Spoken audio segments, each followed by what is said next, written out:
Sekarang ini yang berkuasa Prabowo, tapi orang tetap melihat bahwa penetapan tersangka dari Hasto oleh KPK itu adalah ada cawe-cawenya Jokowi. Apalagi kan ini kok mereka begitu bergerak cepat sehari setelah ditetapkan, setelah dilantik, kemudian langsung memutuskan untuk menaikkan status Hasto jadi TSK dan kemudian tanggal 23, 3 hari kemudian mengeluarkan sprindiknya. Jadi mau tidak mau ya ini orang akan melemparkan kesalahan tetap saja ke Jokowi daripada Pak Prabowo.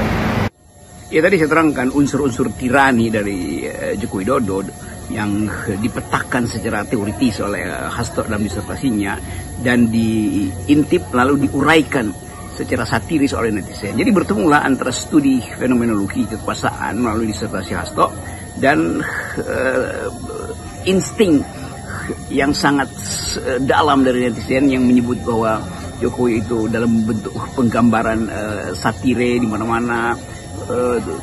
Wajah Jokowi dari sejak majalah Tempo memparodikan sebagai Pinocchio, lalu tumbuh lagi jadi semacam monster dalam banyak versi dari netizen, dimuralkan macam-macam itu, akhirnya disempurnakan di dalam pameran yang dibatalkan oleh istana terhadap hak untuk mengekspresikan keadaan istana melalui gambar-gambar satire dari Pak Yos itu kemarin yang kemudian dinyatakan sebagai vulgar.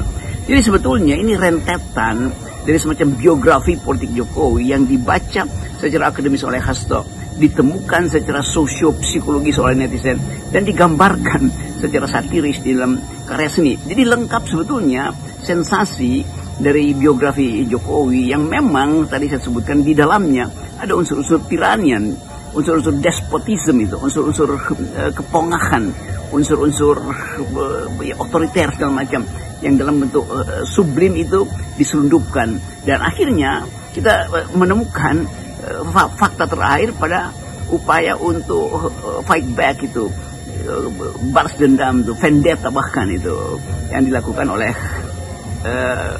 geng Jokowi ini terhadap Hasto kan.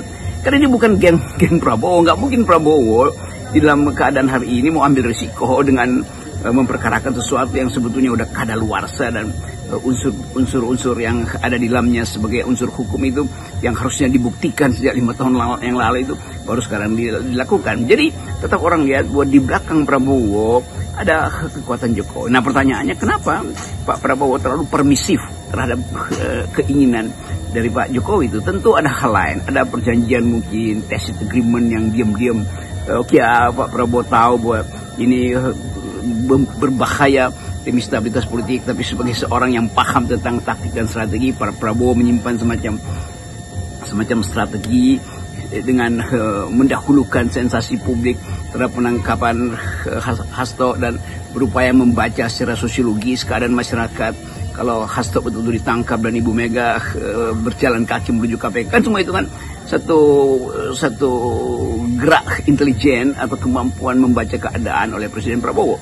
Tetapi sekali lagi kita mau terangkan di sini bahwa relasi antara Prabowo dan Megawati tentu hendak diputus melalui peristiwa Hasto ini oleh Jokowi itu. Jadi kita lihat segitiga interplay antara kekuasaan Prabowo sebagai presiden kepala negara, keinginan Jokowi untuk mengganggu PDIP dan kemampuan PDIP untuk riding the tidal wave of new kind of politik hari ini yang sebetulnya jadi arus politik baru ini justru akan jadi semacam pengingat bahwa PDIP pernah berada dalam berbagai macam tidal wave politik yang bisa dia atasi. Jadi